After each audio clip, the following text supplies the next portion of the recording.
Magandang araw po sa inyo lahat. Welcome po sa panibagong reaction video dito sa Makapili TV. Ngayon ito ang pagkikwentuhan naman natin itong naging statement ni Pangulong Duterte na alam daw niya di umano kung saan nagtatago o kung nasaan si Pastor Apollo Kibuloy. So dahil dun sa statement ni Pangulong Duterte, maraming nagtaas kilay na naman at maraming parang kumbaga sineryoso sobra yung sinabi ni Pangulong Duterte. O di natin alam kung paano nila iti-take yun. Kung ano yung intindi nila doon sa sinabi ni Pangulong Duterte. Pero dahil nga doon, itong PNP natin, parang pinag-aaralan kung magiging liable ba daw ba si Pangulong Duterte doon sa mga sinabi niya na alam daw niya kung nasaan si Pastor Apollo Kibuloy.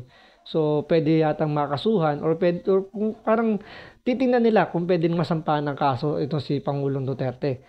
So, bago natin panoorin itong balitang to, kung hindi ka pa nakasubscribe sa Makapili TV, baka pwede naman pakipindot yung subscribe button. At the same time, palike na rin ng video. Wala namang bayad dyan, so pindot na. So, ito, panoorin pa natin yung balitang to.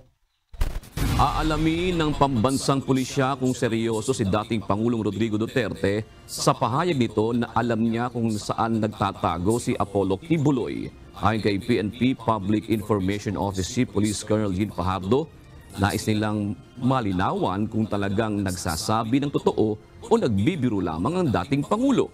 Umapila rin ang PNP sa sinumang mayroong impormasyon sa kinaroroonan ni Kibuloy at iba pang akusado na makipag-ugnayan o makipagtulungan sa mga otoridad. Kailangan nating makuha yung buong konteksto po ng kanilang pag-uusap because obviously ang isang tao na alam na ang kinakokoonan ng isang wanted person may be held liable for obstruction of justice, but then again we want to reserve muna yung ating comment dahil papag-aralan muna po ng mga abogado po ng PNP if those statement may constitute obstruction of justice or just a simple words taken out of context. So ayaw natin, nag-iingat po tayo sa pagbibigayin muna ng judgment until makapag-imbestiga at makapag-sagawa po tayo ng interviews doon sa mga kausap po niya. So yun, base dito sa sinabi niya na spokesperson ng PNP na baka baka biro lang. So out of context lang yung sinasabi ni Pangulong Duterte. So ito lang naman yan. Unang-una, abogado po si Pangulong Duterte. So, alam niya kung papasok to or pwede siyang kung magiging liable siya dun sa sinabi niyang statement na yon. So, pwedeng siniseryoso lang masyado ng gobyerno natin yung mga sinasabi ni Pangulong Duterte dahil nga wanted si Pastor Apollo Kibuloy. So, alam naman nila na malapit si Kibuloy kay Pangulong Duterte. So, siniseryoso nila yung sinabi ni Pangulong Duterte na alam niya kung nasaan si Kibuloy.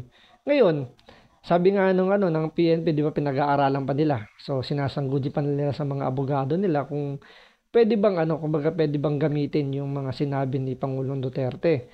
So, yun nga, dahil nga abogado naman si Pangulong Duterte, alam niya na kung magiging liable ba siya dun sa obstruction of justice. So, hindi naman niya siguro sasabihin yun kung alam niyang pwede siyang malagay sa alanganin at pwedeng malagay sa alanganin din si Kibuloy. Siyempre, andyan na yung nangaasar na lang si Pangulong Duterte. Alam niyo naman yung karakter ni Pangulong Duterte. Kumbaga sinasakyan niya na lang yung issue para manginis na lang.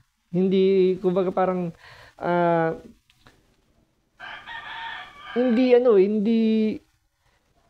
hindi dahil sa ayaw niya kay Marcos. Siguro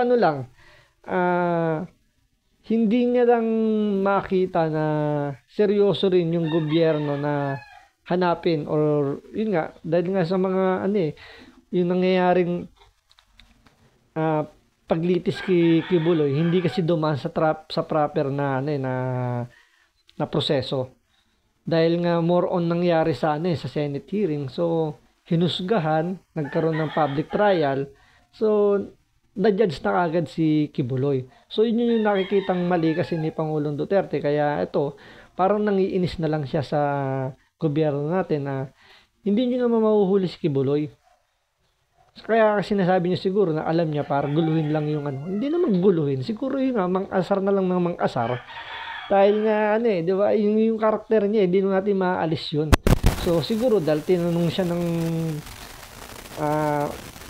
isa pa yun, kung ang nagtanong sa kanya media at nakikipagbardagulan lang. So pwedeng i-out of context yung sinabi niya. Pwedeng sabihin natin na biniro na lang ni Pangulong Duterte yung mga media nung tinanong siya, kung di ba, kinukulit siyang tanungin kung nasan ba si Kibuloy. Pwede yung gawing depensa na lang na hindi, kinukulit ako ng mga media. So sinakyan ko lang yung pangungulit nila. So nagbibiruan lang kami ng media. So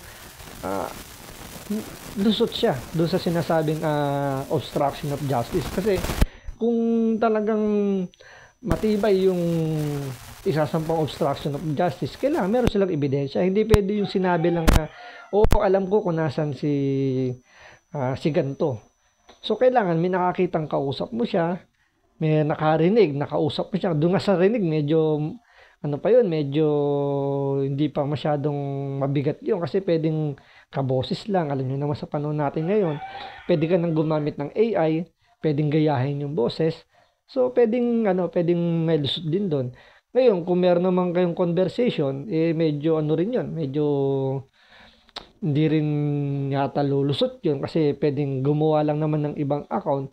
So hindi mo rin mapapatunayan kung si Kibuloy mismo yung kausap mo unless nakita mo si Kibuloy kausap si Pangulo Duterte. Magka-voice chat sila or magka-video call sila, naka-record yun, so pwede. Pero kung sasabihin mo lang narinig nyo na may kausap siya, may makita kayong chat message na nag-uusap si Pangulong Duterte at si Kibuloy, so medyo malabo yun. Hindi pa, para sa opinion ko lang naman, hindi naman po tayo abogado, pero siyempre mag-opinion lang tayo tungkol doon. So kumbaga parang kanya-kanyang lang naman, palagay lang naman yun. So para po sa akin, ganun nga, medyo malabo yun, pwedeng i-deny yun. So considering ex-president, dating piskal, abogado, so madaling lusutan o madaling nilang, kumbaga alam na nila yung pasikot-sikot niyan. So hindi na yan malaking issue para sa kanila. So ang ko lang dito, malamang nangungulit, nangaasar na lang to si Pangulong Duterte dahil hindi niya nagustuhan kung paano i-handle ng gobyerno natin yung pag-aresto o yung paglitis dito kay Pastor Apollo Kibuloy.